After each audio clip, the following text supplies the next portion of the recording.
आहे की नाही हे कसं ओळखावं? जेव्हा प्रेमी किंवा प्रेमीच्या चिंतनामध्ये विरह पडतो तेव्हा मृत्यूने जसं काय मिठी मारली इतक्या यातना होतात.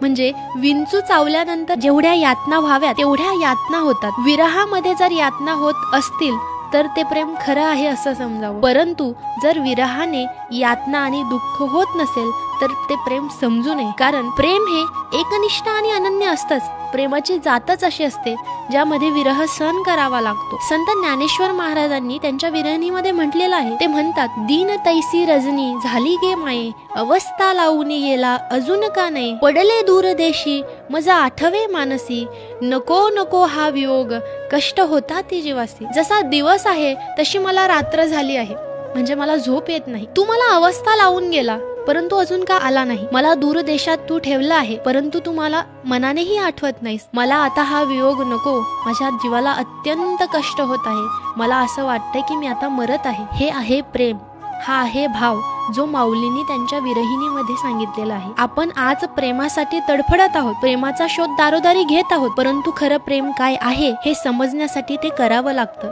ते अनुभवावं लागतं आणि प्रेम करण्यासाठी विरह सहन करावा लागतो.